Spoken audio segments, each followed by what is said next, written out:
Hey guys, Sublord here, back in with another top 10 video, and today we'll be counting down my top 10 favorite Masterverse figures from fine folks over at Mattel that came out during the calendar year of 2020 fella. Now before we get too far ahead of ourselves, a few ground rules before we get started. Rule number one, had to come out 2024. Pretty obvious, but I'm going to consider the waves featuring New Eternia Triclops, New Eternia Mechanic, Battle Armor He-Man from Motu Revolution, and King Keldor from Motu Revolution as the first wave. And the final wave of 2024, I'm going to consider it the New Eternia Evelyn, New Eternia Flying Fist He-Man, and New Eternia Fisto wave.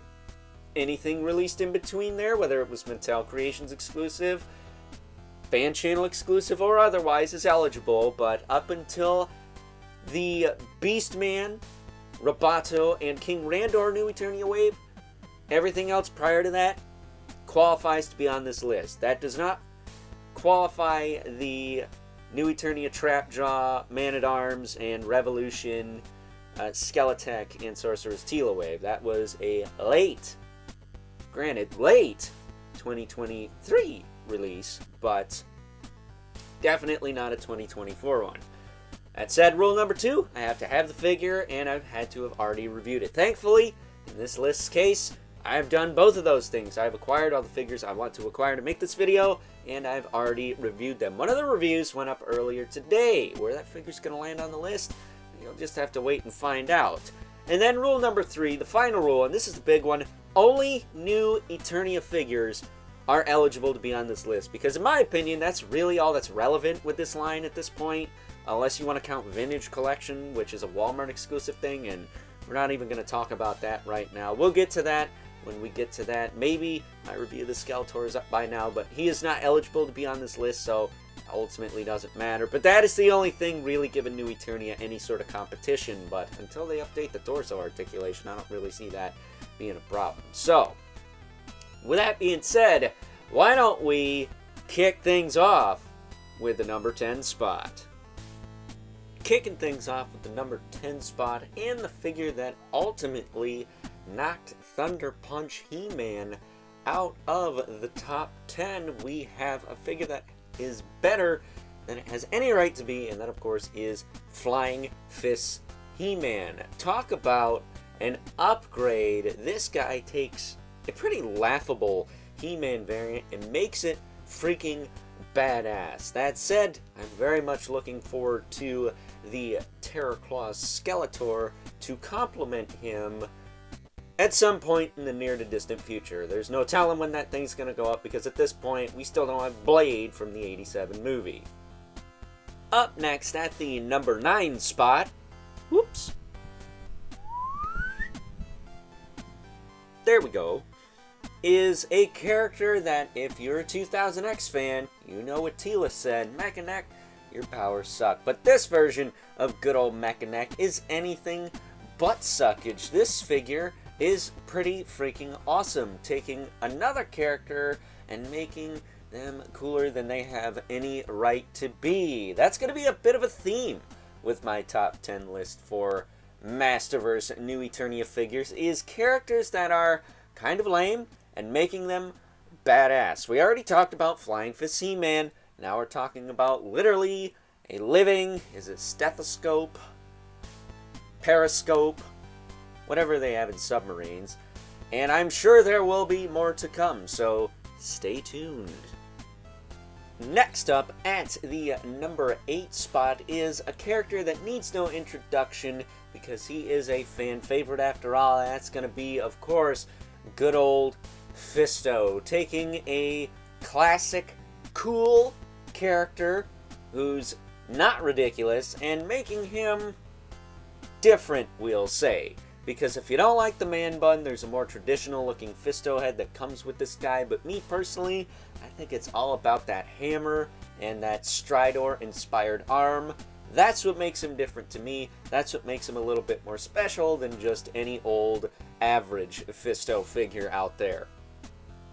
Coming in at the number 7 spot is another good example of a character getting a figure that is better than anything they deserved in the first place, and that, of course, is going to be none other than good old Cyclone here, of the standard size, we'll say, Heroic Warriors. He is, in my opinion, the best we got from the fine folks over at Mattel, because he takes a character that is literally stupid. Stupid. He is. That's all he is. Alright? Let's not kid ourselves. And makes him this badass looking samurai character. And they even gave you some effect parts to kind of replicate his battle ring from 2000X. If you plug him onto the shield and then attach the shield to his back like I have here. Top that off with a really cool looking Mortal Kombat ninja mask, and you're off to the races as far as I'm concerned. A lot of people were praising the Origins figure, and I'm not saying it wasn't deserved, but when it comes to Cyclone figures in 2024, this new Eternia Masterverse offering is where it's at, if you ask me. Coming in at the number 6 spot, and this may come as a surprise to some of you if you watched my review of this figure, but at the end of the day, I like what I like. I got it replaced. I fixed the problem I had with it initially, and I have to say that good old Snout Spout, the Elephant Robot Fireman of Eternia, takes the number 6 spot on my list. And with the new Etheria, whatever you call it, She-Ra coming out, this guy will complement her quite nicely, because I have a lot of She-Ra characters other than freaking Frosta, so it's nice to have someone to bolster the ranks of She-Ra's heroic warriors. But at any rate, this figure is the definition of taking a character that is freaking dumb and freaking stupid and freaking ridiculous and making him a straight up badass. This guy is a chunky monkey of a figure with quite a few different display options. You could strip him down and make him a little bit more traditional, or you could do what I did and have a more new Eternia aesthetic going for your Snout Spout. But at the end of the day, he's a robotic elephant fireman, yes, but he is one badass robotic elephant fireman, and that's why he takes the number 6 spot on my list. And since we have reached the halfway point, you know what time it is. Top honor time. And no, it's not going to be Thunder Punch He-Man. It's going to be the Mistress of Evil herself, good old Evelyn, the side hoe of Skataw. We might see him a little bit later, who knows, but this figure is a perfect recreation of a classic character that really just suffers from a lack of accessories. The first Evelyn we got from this Masterverse line was from Masters of the Universe Revelation. While I didn't care for the costume, I did have to admit she was loaded to the gills with accessories. 3 sets of hands, 2 heads, 2 versions of her wand, and a purse for some reason. This one doesn't come with half that. We don't have the fist hands. We only get 1 wand, which can be broken down into a miniature version and a baton, I guess. I think an all unhelmeted head and a dagger and some fist hands, or at the very least a magic effect of some kind, would have really set this figure off and made it something a bit more special than it is. That said, for what it is, it beat out a lot of other characters at taking what is essentially the number 11 spot, so that should say something. However,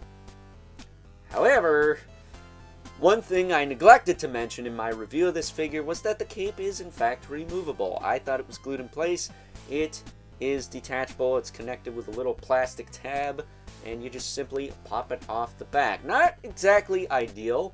Mostly we see removable capes detach via popping the head off, but in this case you don't have to do that, which I wouldn't recommend doing that without heat. A lot of these female figures, you could crack the neck if you do that, so hashtag don't break your toys. And when you do, don't blame the figure for it when we clearly see you doing it on camera, dumbass. Keeping with the theme of chunky monkey figures, we have the Horde Troopa, another character that will complement another new Etheria, whatever you want to call it, release coming out later this year. The Hordak, we have the Horde Trooper. Granted, I'd still like to see what a smaller version of this guy would look like, but if you want just a big ass mech suit of a Horde Trooper, then this guy is your man. He's got a really cool green-ish, Hordak-ish looking head under that helmet, as well as a really cool sword and a really cool version of the Horde staff. However, we don't have any stupid Horde crossbows, but I feel like he is lacking in terms of accessories as far as a deluxe offering from the Masterverse line goes, but aesthetically, he gives me all the Transformers vibes, specifically the Transformers Prime vibes, so maybe that's why I'm a little biased towards this character, despite the fact that the hips are a bit janky on this character, to say the least. Watch my review for more on that.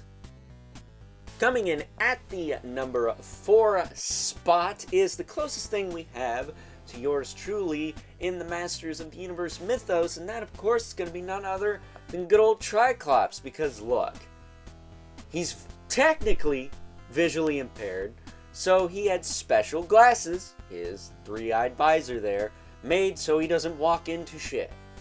I can relate to that, and while glasses don't really do much for me nowadays, I love the Origins Triclops, I love the mini-comic variant of Origins Triclops, I even love the goofy-ass techno-cult leader Triclops from Motu Revelation, but this one right here takes the ice cream cheesecake for yours truly, because, spoiler alert, that's probably my favorite cake, specifically chocolate, if you're wondering, and rolls with it, because not only do we get a badass update to a badass character, he's got 2 swords instead of 1, and what's better than 1 sword?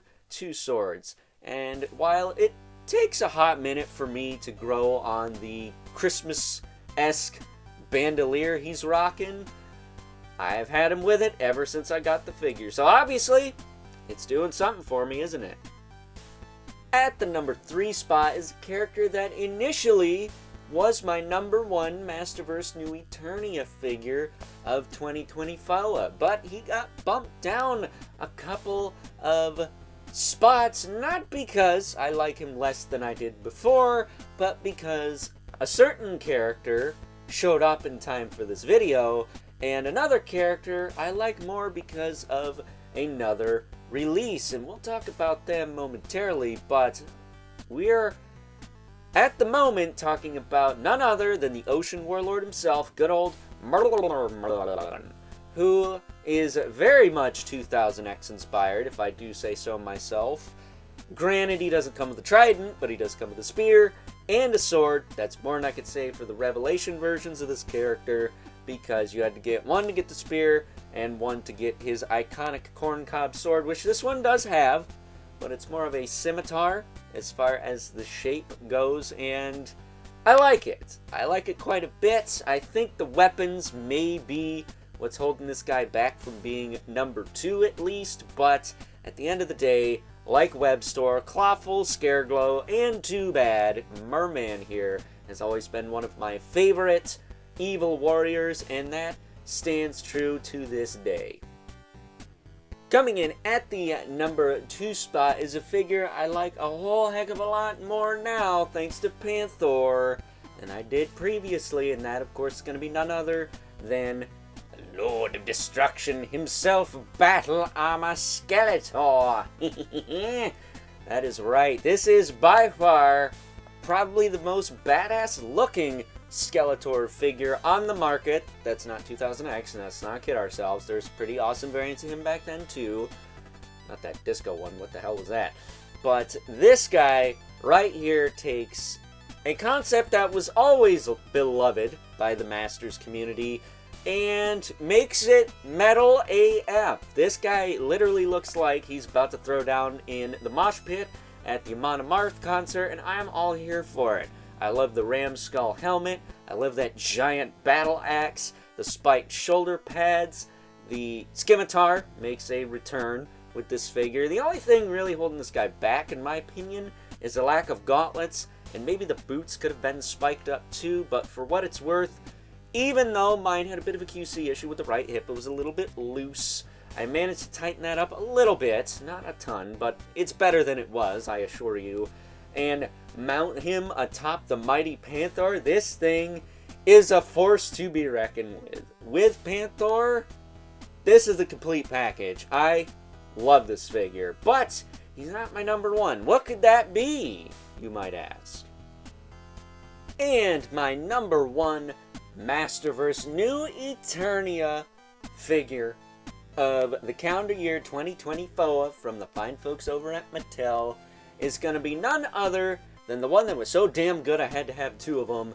You guessed it, the fan channel exclusive Skelcon, or Skelecon, depending on how you pronounce it. But yes, this figure is, for an army builder, more than what I anticipated. It exceeded my expectations tenfold, and I am very, very happy to say that yes, this is my favorite Masterverse figure of 2024. Not only do you get a perfect recreation of the classic Skelcon character with tormented souls in his gaping maw, hopefully you can see that with the one on the right there, but you also get 3 weapons, a spear, an axe, and a dagger, and on top of that you also get a shield and a pair of fist hands. So this guy not only is loaded with accessories, which is something we've seen a bit of a departure from in 2024 with Masterverse.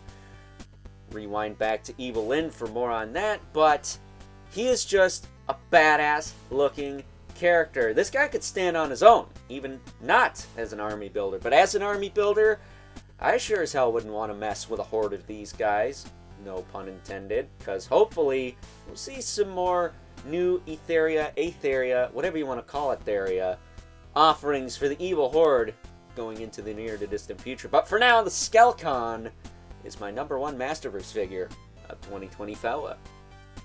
And there you have it, my top 10 favorite Masterverse New Eternia figures of 2024. Brought to us by the fine folks over at Mattel. Did you like my list? Did you hate my list?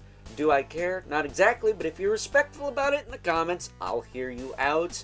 But yes, New Eternia to me is the best thing to happen to Masters of the Universe since Masters of the Universe Origins in early 2020. I love this line. I love the New Eternia concept. We got some cool characters coming this year. I hope to make this video next year, but at the time being, not a whole lot of Masterverse offerings out there for 2025, and considering the fact that the waves are shrinking from 4 figures to 5 figures, I'm curious if I'll be able to pick 10 favorites. This year was essentially a ranking video. If you want to know if it's really eating you up inside, Thunder Punch He-Man's number 12, Evil Lyn's number 11, but that's all you got. That's all the New Eternia offerings we got.